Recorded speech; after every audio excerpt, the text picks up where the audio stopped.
E o Agromotor Brasil está de volta, trazendo informações importantes para a sua tomada de decisão, para o seu planejamento estratégico.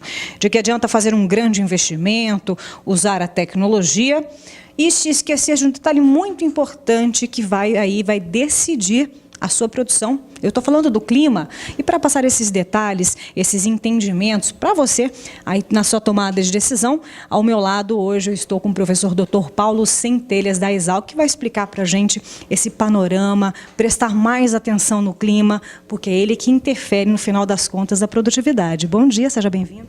Bom dia, obrigado aí pelo convite, oportunidade de estar aqui com vocês. E a gente vai estar falando um pouquinho realmente de um dos principais fatores que impõem o risco na atividade agrícola, que é o clima e sua variabilidade. Então vamos começar? Tem um diferencial entre o clima e também, principalmente, clima e tempo. Qual que é a diferença desses dois termos que a gente acha que é a mesma coisa e não é? Na realidade, esses dois termos eles se confundem, mas sempre que a gente estiver se referindo à condição do tempo, é aquela condição específica de um determinado momento, um determinado dia, um evento meteorológico que ocorreu numa determinada região, num determinado dia, como eu já disse. E quando a gente fala de clima, na realidade, é esse sequenciamento dessas condições do tempo que vão gerar uma estatística dessa informação. Então, a condição média representa a condição do clima, enquanto que a condição do momento representa a condição do tempo. Então, as condições do tempo são necessárias para se determinar as condições do clima. Perfeito. Agora que você já captou a diferença dessas duas palavras, vamos falar agora sobre a tecnologia. Para minimizar, então, esses efeitos climáticos, a tecnologia se faz muito necessária? Olha, como o clima e sua variabilidade, né? Então, as condições do tempo a gente não consegue controlar. Na realidade, o que a gente tem que fazer com a agricultura é sempre buscar alternativas para se adaptar a essas condições e, consequentemente, tecnologia é muito importante nesse contexto. Além disso, como se adaptar, então, a essas mudanças?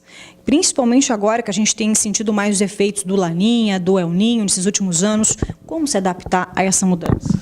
Muito bem, aí também cabe uma distinção, né? Quando a gente fala El Ninho, Laninha, esse é um dos principais eventos que são responsáveis pela variabilidade do clima. Então, essa oscilação que a gente observa de uma safra para outra ao longo do ano também, todas essas variações que fogem do que a gente entende como padrão médio, essas são causadas por eventos naturais, fenômenos naturais, como é o El Ninho, oscilação sul, que a fase quente é o El Ninho, fase fria é a Laninha.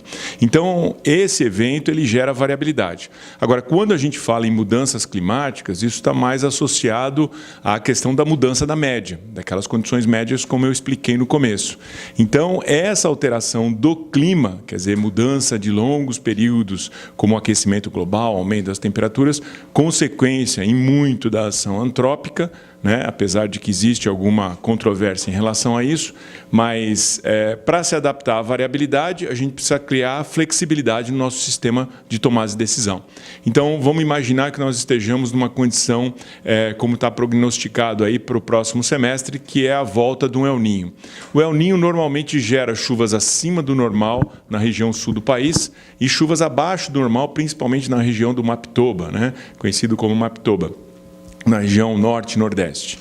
Então, chuvas acima do normal na região sul, muito provavelmente vão levar a mais problemas fitossanitários. No caso da soja, por exemplo, a ferrugem asiática. Então, nessas condições, o agricultor de antemão já sabe que ele vai ter que usar o quê? Uma melhor estratégia de controle da doença. Em contraposição, o pessoal que está lá no Mapitoba, já sabendo que é um El Ninho, que vai ter condição de chuvas abaixo do normal, eles já têm que começar a pensar o quê? No posicionamento do material genético que eles vão usar na próxima safra. Ele não pode usar um material de alto teto produtivo, sendo que esses materiais são mais suscetíveis à seca. Então, a opção por materiais que sejam mais tolerantes à seca e que tenham principalmente maior tolerância a ataque de pragas, porque na condição seca as pragas costumam ser mais incisivas, né? Costumam atacar mais. Então, isso já permite o quê? As tomadas de decisão. No contexto da mudança climática, aí já mais a longo prazo, o que a gente vem observando, por exemplo, de aumentos das temperaturas, a gente vai ter que ir buscando gradativamente ações que nos permitam manter a agricultura como uma atividade sustentável. E nisso a tecnologia é fundamental. Então, tanto a tecnologia para desenvolver novos materiais genéticos que possam ser utilizados nessas condições de maior temperatura. Produtos que permitam proteger a cultura de condições meteorológicas mais adversas, como altas temperaturas, uma incidência maior de radiação solar. Então, isso são só alguns exemplos de algumas das tecnologias que a gente pode estar usando para contornar e se adaptar a essa situação das mudanças climáticas. Mesmo porque a gente não tem como evitar isso, né?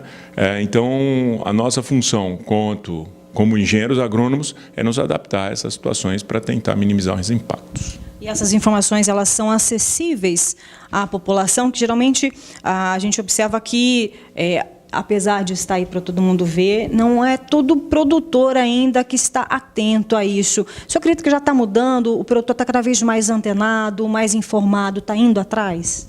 Olha, acho que um ponto fundamental nessa questão que você está fazendo é a questão da extensão rural. Infelizmente, hoje no Brasil, a extensão rural ela ocorre de uma forma ainda muito modesta em algumas regiões, pela própria desestruturação do nosso sistema de extensão rural, o sistema do governo. Então, a gente depende muito hoje das empresas, né, e dos institutos de pesquisa e universidades que tentam, né, na medida do possível, levar essas informações aos produtores. Mas eu acredito muito mais na atuação das empresas que, junto com os seus representantes de vendas, com os seus técnicos, né, possam estar levando essas informações para os produtores. E eventos técnicos é uma forma muito eficiente de levar essa informação.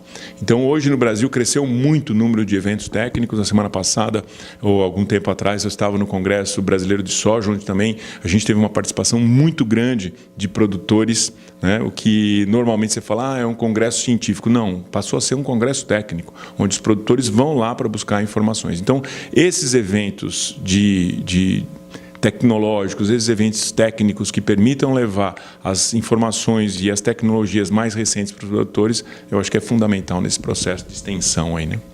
Professor, e só para a gente poder concluir, quais as informações são importantes para a gente repassar para o público que está nos acompanhando em relação ao clima, o que esperar agora nessa próxima safra, ou nas próximas safras? Tem um estudo, um panorama já que sinaliza? Na realidade, é muito difícil a gente conseguir prever tempo de longo período, né? Então, a gente prevê o que vai acontecer, por exemplo, nos próximos meses, né? Ainda mais na próxima safra, né? A atmosfera é um sistema extremamente caótico, extremamente complexo, então a gente tem uma dificuldade muito grande em fazer essas previsões.